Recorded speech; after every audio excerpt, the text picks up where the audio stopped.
Alhamdulillah, segala puji milik Allah Subhanahu wa taala, yang mana hari ini Allah masih memperkenankan kita diberikan kesempatan guna bisa melaksanakan salat subuh dengan berjamaah. Semoga mudah-mudahan apa yang dilakukan oleh kita dari ibadah yang wajib, yang sunnah, infak dan sebagainya senantiasa diterima dan diridai oleh Allah Subhanahu wa taala. Yang kedua, salawat dan salam tidak hentinya semoga dimaruahkan kepada junjungan kita Sayyidul Mustafa wal Murtada, Nabi besar Muhammadin sallallahu alaihi wasallam. Tidak lupa pada keluarganya, para sahabat, para tabi'in, para tabi'ut tabi'in, sampai kepada kita yang mudahan kita pun khususnya berkumpul di tempat ini nanti di yaumil qiyamah senantiasa diaku sebagai umatnya. Amin ya rabbal alamin. Hadirin wal hadirat rahimakumullah. Sudah terasa bentar lagi lebaran lah. Tinggal menghitung hari, berapa hari nih? Tinggal 3 hari lagi ya. Sabtu, Ahad, Senin. Selasanya insyaallah. Masih di surat Al-Baqarah ayat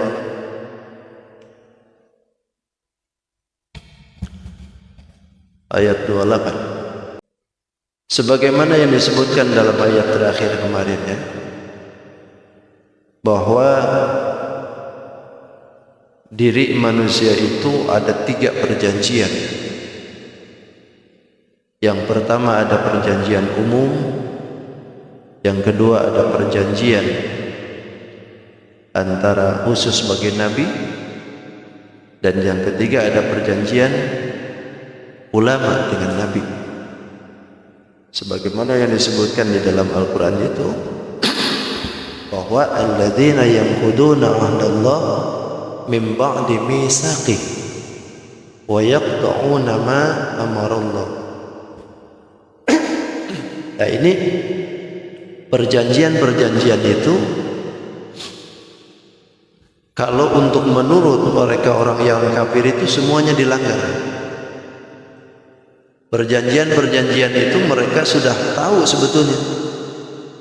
Bahkan di dalam kitab-kitab mereka itu sudah lebih dulu mereka mengetahui perjanjian itu, yaitu di mana baginda Nabi ada, baginda Nabi lahir, lalu mereka mengetahui akan sifatan-sifatan Nabi, harus iman dengan Nabi Muhammad. Di dalam kenyataan itu perjanjian itu ada 3 kan.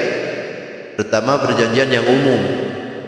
Perjanjian yang umum ini sifatnya diazali, dan sebagaimana pernah dikupas bahwa manusia itu sudah janji sebetulnya ketika ditanya oleh Allah, alastu bi rabbikum, bukankah kalian tahu aku ini Tuhan kalian? Qalu, semua manusia itu ruhnya berkata, bala syahidna, kami menyaksikan. Iya, kami menyaksikan. Dan itu semua berkata, ruh-ruhnya Fir'aun sekalipun Abu Jahal, semuanya berkata. Makanya ketika datang ke dunia ditagih ketauhidan itu. Nah, itu perjanjian umum karena semuaan sudah mengakui akan ketauhidan kepada Allah. Intinya berarti harusnya tidak beriman kepada selain daripada Allah, harusnya iman ke Allah. Ada yang kedua perjanjian Nabi, khusus dengan Nabi. Nabi berjanji ke Allah akan menyampaikan kerisalahan. Semua apa yang disampaikan oleh Allah Subhanahu wa taala disampaikan pula kepada umat. Dan itu Nabi janji. Sedikit pun tidak ada yang disembunyikan. Kan kalau Nabi itu menyembunyikan perkara dari ilmu, satu ilmu saja, maka Allah pun melaknat pasti. Maka itu perjanjian Nabi. Dan yang ketiga ada perjanjian ulama, yaitu para ulama akan berjanji tablighu matalghuhu anil anbiya. Para ulama itu akan berjanji menyampaikan perkara-perkara yang didatangkan dari para nabinya. Nabinya ngajarin tuh, ulama belajar. Lalu ulama ini sudah dibebankan keilmuan, disampaikan lagi tuh ulama. Karena memang apa yang diterima oleh ulama ya harus disampaikan. Karena ulama janji dengan Nabi. Makanya apa yang terjadi di Nabi terjadi, kadang-kadang terjadi pula di ulama. Pahit di Nabi kadang-kadang pahit juga di ulama. Manis di Nabi manis juga di ulama. Bahkan kata Nabi, balighu anni walau ayat, sampaikanlah dariku walaupun cuma satu ayat. Atau balighu anni walau kana murrah, sampaikanlah dariku walaupun pahit rasanya. Karena memang sudah janji para ulama, mau dipenjara kah, mau dibunuh kah, terserah, yang penting sampaikan. Ketika ada sesuatu hal yang perlu disampaikan dalam hukum, ya udah sampaikan saja. Itu apapun itu risikonya. Karena memang sudah perjanjian dengan Nabi. Maka jangan salahkan ulama. Kalau ada ulama yang keras, ada ulama yang lembut, itu kan beda-beda cara penyampaian itu. Tidak semuanya disamakan sama. Oh kan Nabi kan lemah lembut. Iya Nabi. Tapi lihatin sekitar Nabi itu sahabat nggak ada yang sama. Bayangkan 124.000 sahabat. Sebilangan Nabi yang diturunkan kan, sahabat Nabi itu. Ada yang menyebutkan dalam Bughyatul Murtasyidin itu sahabat Nabi itu sebilangan Nabi yang diturunkan oleh Allah. Yaitu 124.000 berarti. Dari sekian 124.000 itu samakah karakternya semua? Kan tidak. Apakah Nabi melarang? Nah. Bahkan dari sahabat yang 4 itu kan beda. Ada sahabat itu yang ke orang tua-tuaan gitu, bijaksana, sahabat Abu Bakar. Kalau menyampaikan itu lemah lembut, Abu Bakar. Ada lagi yang jenius tapi garang, Sayyidina Ali. Jenius Sayyidina Ali. Bahkan pintu-pintu ilmu baginda Nabi itu dari Sayyidina Ali. Ana bahrul ulum wa Ali wa babuha. Aku ini lautannya ilmu, Ali ini pintunya. Dari Sayyidina Ali ini kan keluar ilmu itu. Ilmu-ilmu yang sekarang kita terima seperti nahwu sorof itu Sayyidina Ali awal. Lalu ada lagi pemimpin itu yang sedikit berwawasannya luas, bahkan ahli negosiasi. Sayyidina Utsman. Negosiasinya luar biasa. Ada yang pemimpin tuh jangankan ngomong, nggak ngomong pun orang takut. Sayyidina Umar, jangankan manusia, setan aja lari. Setan lari itu. Garangnya Sayyidina Umar. Kalau ngomong keras, siapapun harus dibentak. Sayyidina Umar. Apakah Nabi melarang? Tidak. Jadi ada karakter-karakter tertentu untuk cara penyampaian itu. Itu tergantung daripada orangnya yang diberikan tabiat. Ya. Tidak bisa disalahkan. Kalau keras Nabi harus lembek, tidak bisa begitu. Tidak bisa begitu. Jadi semuanya punya karakter masing-masing. Tapi yang jelas apa yang disampaikannya itulah yang perlu dicatat. Itu. Jadi bahasa kata santri itu undur maqala wala tantur liman qala. Lihatlah apa ucapannya, jangan lihat yang mengucapkannya. Yang liatin orangnya gitu. Apa yang diomonginnya. Kalaupun lemah lembut, kalau ngomongnya salah-salah ya salah. Kalaupun keras ngomongnya, tapi kalau benar ya ambil, ambil. Itu perjanjian. Nah, kemudian dalam ayat ini Allah akan menjelaskan kepada kita bukti-bukti akan kekuasaan Allah nih. Dimulai dengan kalimat istifham. Kaifa. Di kalimat bertanya. Istifham itu diambil dari bahasa faham, artinya memahami. Tapi jadi istifham tambahin alif, sin dan ta, istifham. Jadi minta pemahaman. Meminta pemahaman. Kaifa takfuruna? Bagaimana bisa kufur kalian, kata Allah. Billahi, kepada Allah, wa kuntum, dan keadaan kalian amwata, mati. Fa ahyakum, maka kemudian menghidupkan kalian. Summa yumitukum, kemudian dimatikan kalian. Tsumma yuhyikum, kemudian dihidupkan kalian. Tsumma ilaihi, kemudian kepada Allah turja'un, kalian dikembalikan. Ini awalnya memang yang ditujukan itu adalah kafir Makkah awalnya. Karena yang ditujukan kaifa takfurun itu adalah kafir Makkah. Kaifa takfurun, bagaimana bisa engkau kafir Makkah bisa kufur gitu. Tapi kan kafir Mekah sekarang sudah nggak ada yang dituju nih, matian semua. Apakah ayat ini tidak berlaku lagi? Tidak berlaku. Bahkan wal ahsanul umum, yang lebih bagusnya lagi ambil umumnya. Pokoknya sawaun kana lil mukhatab itu sama saja yang ditujunya daripada ayat ini, imma jin kah atau manusia kah, orang alam kah, orang Mekah kah, luar Mekah kah, atau orang Indonesia, luar Indonesia, itu semua termasuk di dalam sini. Siapapun mereka yang ketika tidak menerima akan ketauhidan, kaifa takfurun, bagaimana bisa kau kufur gitu? Bagaimana kalian bisa kufur, kata Allah? Sedangkan wa kuntum amwata, para ulama mufassirin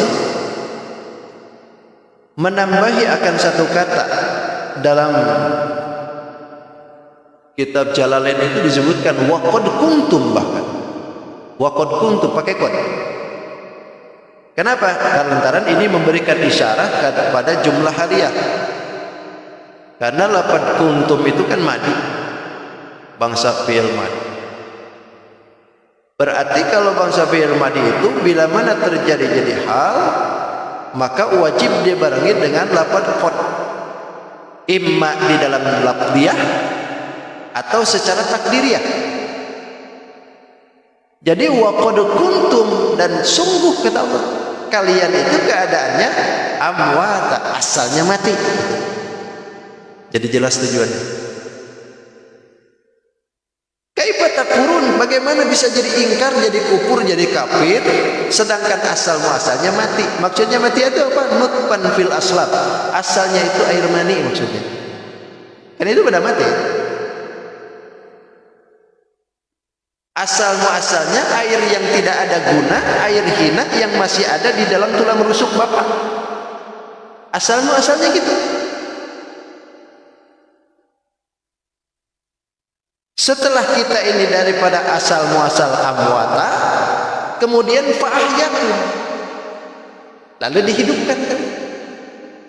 Fil arhamin, di dalam rahim dihidupkan kita. Binafkhir ruh, dengan ditiupkannya ruh.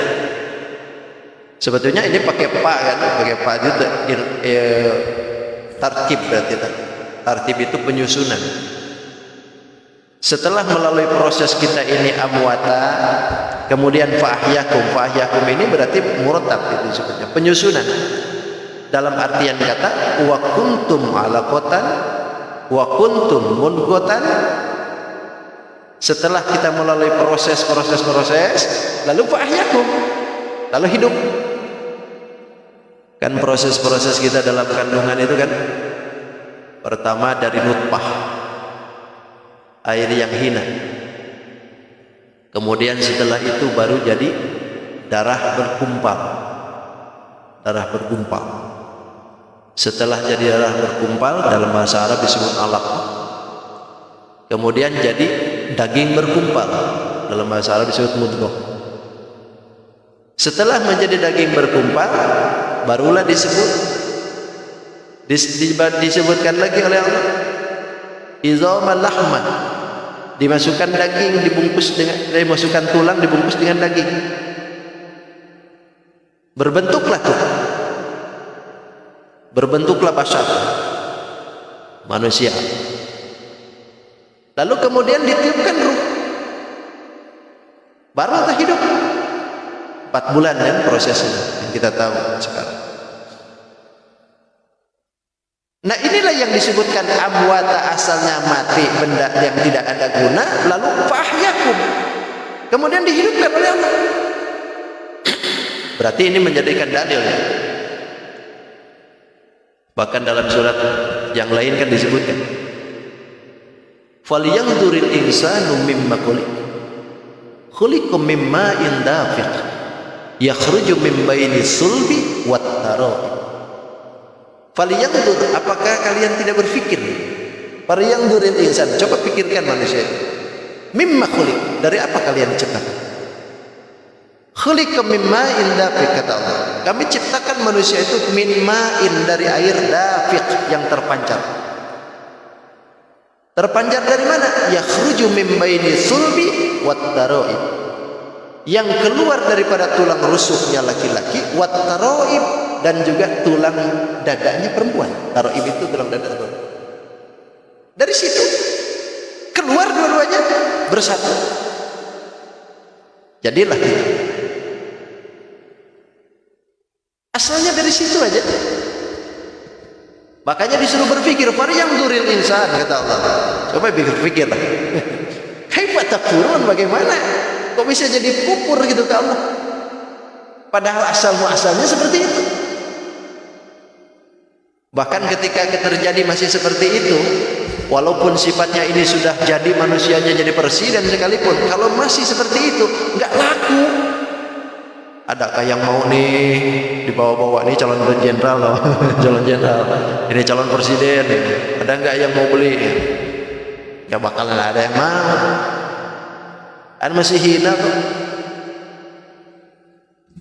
Ini menunjukkan bahwa air yang terjadi itu adalah min ma'in. Tidak ada gunanya.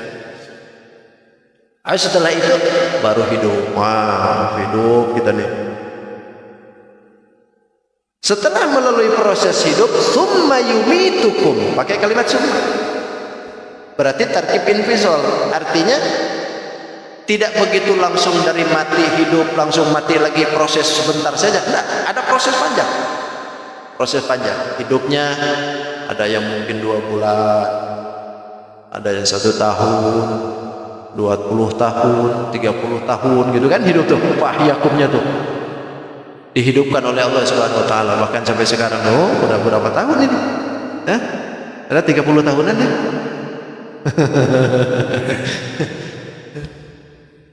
Ada yang 80, ada yang 70 ya. Apa ahyakum tuh? Diberikan oleh Allah seperti itu. Summa yumitukum, setelah proses kita ini fahyakum, summa yumitukum. Ketika sudah beres ajalnya semuaan, summa yumitukum, kemudian kami matikan. Dimatikan oleh Allah. Dengan apa? Indantihai ajalikum, dengan beresnya ajal kalian. Jadi mati itu karena ajal, bukan karena corona. Itu mati itu karena ajal. Idza jaa ajalukum la yastakhiruna sa'atan wa la yastaqdimun. Ketika ajal itu datang kepada mereka, maka sedikit pun tidak bisa dipajukan dan tidak bisa juga diakhirkan. Seketika itu datang, sudah mati aja. Mati itu karena ajal. Cuman sebabnya mati banyak. Itu. Kalau sebabnya mati banyak. Kenapa mati? Jantung. Itu sebabnya. Nama mati? Darah tinggi. Nama mati? Corona. Gitu ya? Karena mati? Tertusuk jarum, tertembak, tertabrak, perosok, pleset, gitu ya. Itu sebabnya saja. Adapun pada hakikatnya ajal sudah. Itu. Jadi kalau misalnya belum ajal, belum beres, nggak bakalan mati. Ada orang yang berkata bahwa corona itu menyebabkan mati. Orang pakai masker selamat dari mati, orang nggak pakai masker mati. Ini kalimat yang nggak bagus sebetulnya. Kenapa? Lantaran mati itu bukan karena masker.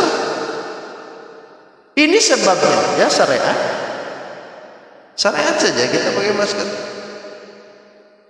Pada dasarnya orang yang kena corona pun tidak semuanya mati. Ada juga yang hidup lagi. Bahkan dari sekian kematian itu kan masih banyak yang hidup kan. Kalau diukur persen itu, banyakkan yang sehat kembali. Berarti menunjukkan bahwa corona itu pun juga bukan daripada seseorang bakal mati kena corona, tapi mati itu karena ajal. Itu sebabnya ajalnya datang karena corona, gitu aja. Jadi bahasa ini perlu diluruskan. Sampai ada iklan kan, Anda pakai masker selamat dari kematian, nggak pakai masker Anda mati. Itu di TV itu ada iklan begitu, ya salam. Seolah-olah mati itu tergantung masker gitu.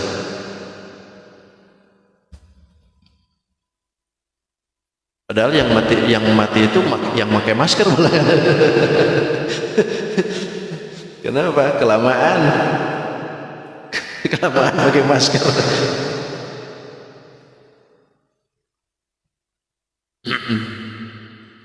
Mudah-mudahan cepat berlalu lah dari negeri kita ya, corona ini. Udah capek kita. Udah capek dibikin pusing semua. Kasihan yang di bawah. Ya Allah.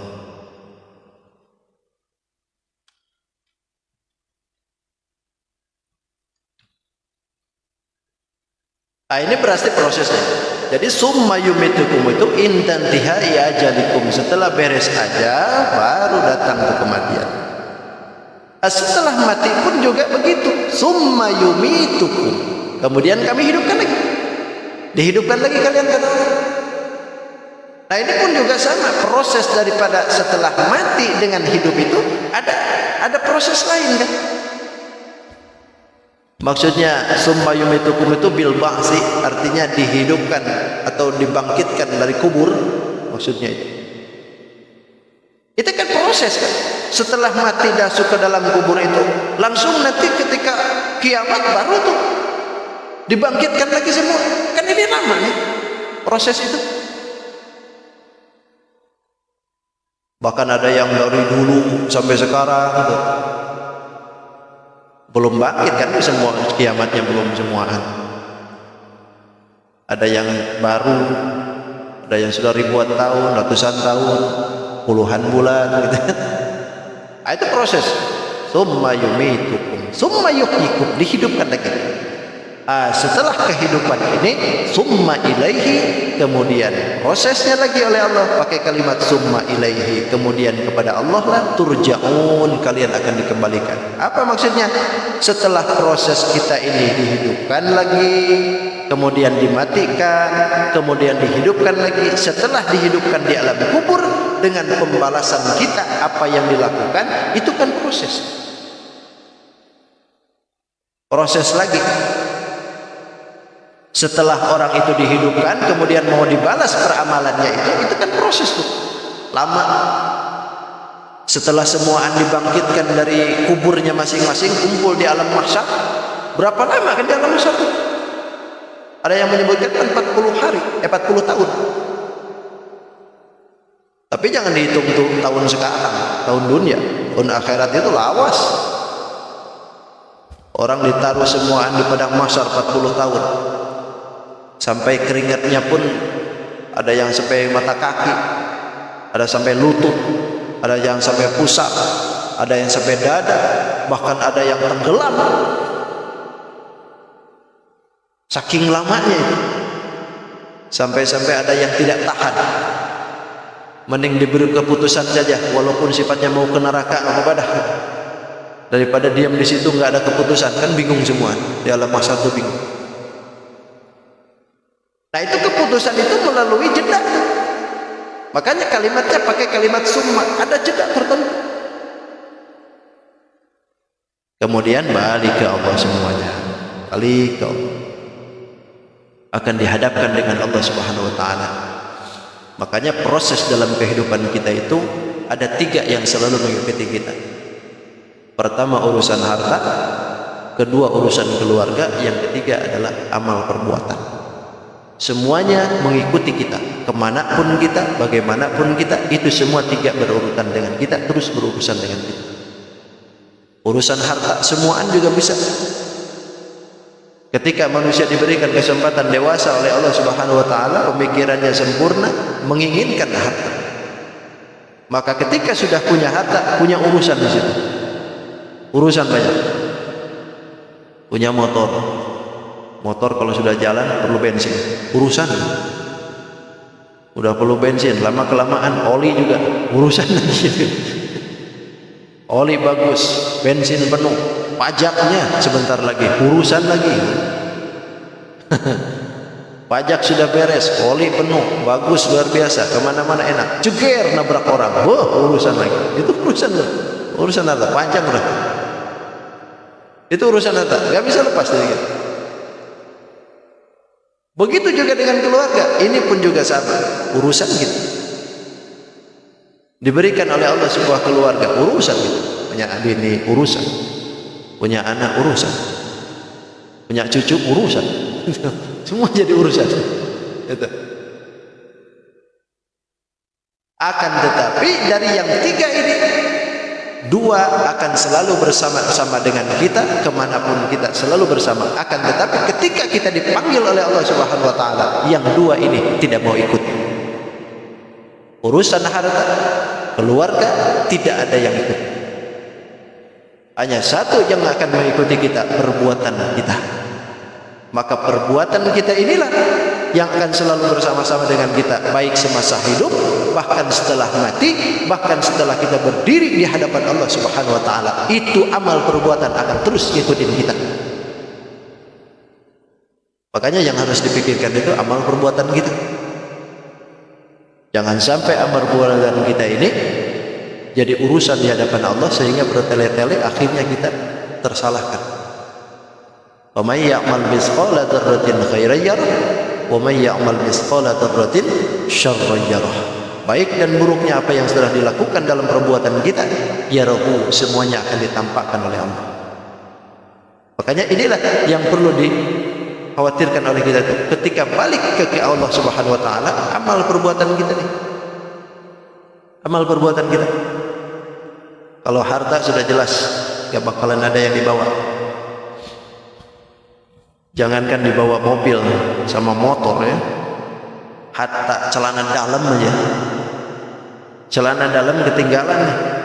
Ada yang tahu, kata bininya, anu bang, celana dalamnya ketinggalan dibawa. Kalau memang itu baru 2 hari 3 hari, gali lagi, cabut dulu, saking gak ada harganya, cabut dulu, rosotin. Apalagi cincin gitu, dibawa cincin. Tapi ada pulang yang dikubur bang, bawa motor, bawa TV, bawa kulkas, bawa HP, bawa palu segala, bawa gergaji, bawa duit, aduh luar biasa katanya. Ditanya ngapain itu dibawa? Anu bang, buat dia nanti selamanya di sana, biar bisa nonton TV. Bisa nonton TV, oh bisa. Terus kemudian buktinya, kata Allah, kalau menghidupkan, mematikan itu mudah saja, mudah saja. Yang lebih sulit itu penciptaan apa yang ada di sekitar kita. Makanya kata Allah, huwallazi khalaqalakum ma fil ardi jami'a. Huwa, dia Allah maksudnya, alladzi khalaqalakum, yang telah menciptakan untuk kalian, ma apa-apa, fil ardi, di muka bumi, jami'an, seluruhnya. Seluruhnya apa yang diciptakan ini seluruhnya untuk kalian, kata Allah. Nah, ini dibuktikan oleh Allah Subhanahu wa taala. Kenapa menyebutkan kalimat ini? Ini untuk memberikan kesan kepada kita bahwa penciptaan manusia itu gampang aja gitu, mudah, kata Allah. Yang lebih sulit itu penciptaan langit, bumi. Makanya dalam ayat lain kan Allah menyebutkan, antum asyaddu khalqan amis sama'u bana rafa'a samkaha fasawwa. Antum asyaddu khalqan, apakah kalian itu mengira bahwa kalian itu sulit dalam penciptaan? Amis sama'u, daripada langit. No, no, no, no, kata kata Allah. Nah, penciptaan manusia itu mudah aja. Penciptaan bumi dan langit ini loh yang harus diciptakan itu, yang perlu dipikirkan gitu. Yang mana kita tahu setelah Allah Subhanahu wa taala menciptakan bumi yang sedemikian rumitnya ini, lalu kita diam di dalamnya. Setelah kita diam di dalamnya, lalu kita mengaku bahwa kita ini lebih cerdas, lebih baik, lebih bagus daripada Allah. Coba di mana letaknya kita? Bahkan apa yang ditemukan oleh manusia itu merasa bahwa itu lebih hebat daripada penciptaan Tuhan. Sampai ada yang sombong kan, ini kapal besar terbesar di dunia, gak bakalan tenggelam, sampai Tuhan sekalipun gak bakal bisa tenggelamkan. Siapa itu? Titanic. Bosnya Titanic ngomong, sampai Tuhan saja gak bakalan mampu menenggelamkan ini kapal. Baru berlayar satu kali, jeger, nabrak gunung es, ngerebek, hanyut semua, gak tersisa. Cuman si Ros aja yang tersisa satu.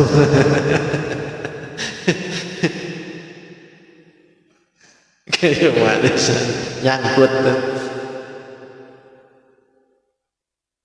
Emang dipikir apa yang diciptakan mereka itu lebih hebat? Enggak, kata Allah. Itu mah sedikit saja.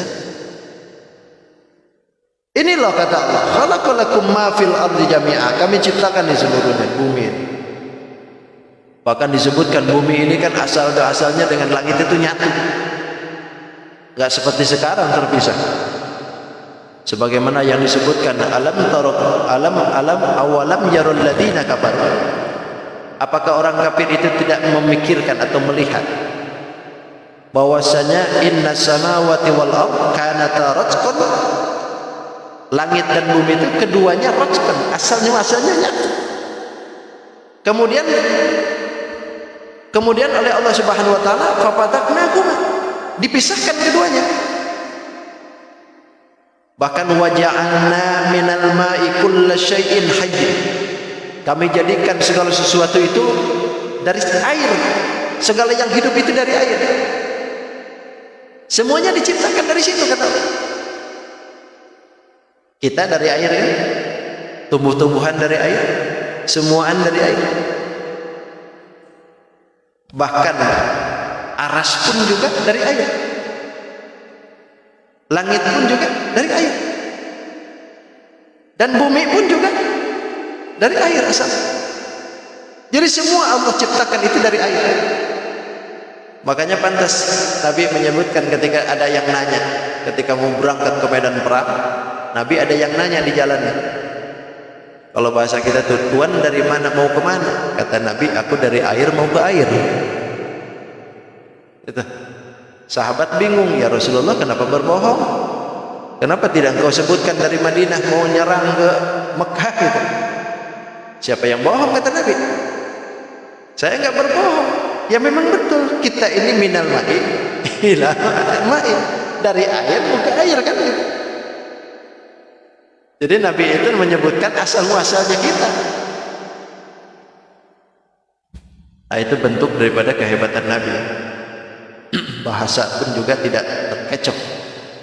Kenapa Nabi bilang begitu? Karena kalau seandainya Nabi menyebutkan kami dari Madinah, siapa tahu ini intel kan? Intelnya kafir itu.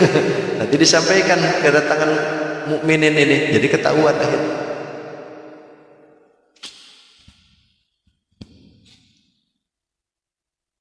Bahkan bumi yang kita pijak ini kan Allah ciptakan itu cuma 2 hari aja. Fi yaumain, Allah jadikan 2 hari. Lalu setelah Allah jadikan 2 hari, lalu Allah jadikan lagi apa-apa yang ada di muka bumi ini 2 hari pula. Dalam tafsir Ibnu Katsir itu disebutkan, yang disebutkan 2 hari itu adalah hari Ahad dan Senin. Lalu hari Selasa dan Rabunya menciptakan apa yang adanya, gunung-gunung, lautannya, semuanya yang ada diciptakan. Nah setelah itu baru setelah penciptaan bumi ini sudah bagus, dengan apa yang dilengkapinya semuaan untuk kita itu diciptakan oleh Allah dulu, lalu tsummastawa ilas samai fasawwahunna. Asal muasalnya kalimat istawa itu kan tengah-tengah asalnya. Tapi yang dimaksudkan di sini adalah qasada, bermaksud tuh. Setelah penciptaan bumi ini beres, lalu tsummastawa, kemudian Allah berkehendak ilas samai, kepada langit. Fasawwahunna, kemudian Allah jadikan langit itu sab'a samawat, 7 lapis langit. Jadi kalau kita ditanya apakah bumi dulu atau langit dulu, kalau lihatin ayat ini pasti kita jawab bumi dulu. Karena proses awal itu buminya dulu diciptakan, baru tsummastawa, baru ke langit. Baru ke langit penciptaan itu. Sesudah beres semuaan dalam waktu 6 hari selesai. Bahkan ketika itu hari Jumat beres. Penciptaan langit itu hari Kamis dengan hari Jumat. Bahkan ba'da asar diciptakanlah hari Jumat itu pula Nabiullah Adam alaihissalam. Ba'da asarnya. Maka kumpul di situ antara langit dengan bumi di hari Jumat. Makanya Jumat disebut Jumat itu asal kata jamaah, kumpul. Jadi kumpulnya langit dengan bumi di hari Jumat. Asalnya bisa. Wa huwa bikulli syai'in alim, dan Allah terhadap segala sesuatu alimun, maha mengetahui. Mujmilan wa mufassilan, secara global kah, terperinci kah, Allah tahu semuanya. Allah kuasa semuanya. Itu. Nah, ini menunjukkan bahwa penciptaan Allah terhadap manusia itu lah gampang aja gitu kata Allah. Yang sulit itu manusia ini penciptaan semuanya. Kenapa Allah tidak membuat bumi ini sekaligus saja gitu? Mesti ada 2 hari, 4 hari sampai 6 hari. Satu masa bertahap. Tidak bisakah Allah ciptakan kun fayakun gitu? Bisa saja sebetulnya. Mampu Allah. Tapi kenapa Allah berikan seperti itu? Itu memberikan pelajaran kepada kita bahwa segala sesuatu itu jangan buru-buru. Itu jangan terburu-buru, karena sifat terburu-buru itu bukan sifat Tuhan, sifat kita. Kalau terburu-buru itu, makanya memberikan pesan kepada kita jangan terburu-buru apa-apa. Ini kan buru-buru bang. Itu mau ke kantor buru-buru, makan buru-buru, minum buru-buru, bawa motor buru-buru, nikah buru-buru. Nah, semua buru-buru aja deh. Itu manusia. Cukup sudah, terima kasih. Mudah-mudahan apa yang disampaikan bermanfaat. Insyaallah kita ketemu lagi setelah Lebaran. Insyaallah. Adallah ya kumasmain. Assalamualaikum warahmatullahi wabarakatuh. Allahumma salli wa sallim ala sayyidina Rasulillahi ajma'in. Bismillahirrahmanirrahim. Assalatu wassalamu ala asyrafil anbiya'i wal mursalin sayyidina wa maulana Muhammadin al-amin. Allahumma rabbi anfa'na bima 'allamtana. Rabbi 'allimna alladhi yanfa'una. Rabbi faqihna wa faqih ahlana wa qurbatin lana fi dinina. Tawassalna bi ta'alimin, tawassalna bi ta'alimin, an tarzuqna al-wasi'a wa an tarzuqna al-amana. Rabbana atina fid dunya hasanah fil akhirati hasanah wa qina adzaban nar. Walhamdulillahi rabbil alamin. Taqabbalallahu minkum. Subhanakallahumma wa bihamdika asyhadu an la ilaha illa anta astaghfiruka wa atubu ilaik. Alhamdulillah ma syabbal huda wa haba wa ma takallama tid'un fil hasya taraha wa hina man zaha badrul agisha'an lahu tawarraqa subuhu fi kafayya wa antasabaha.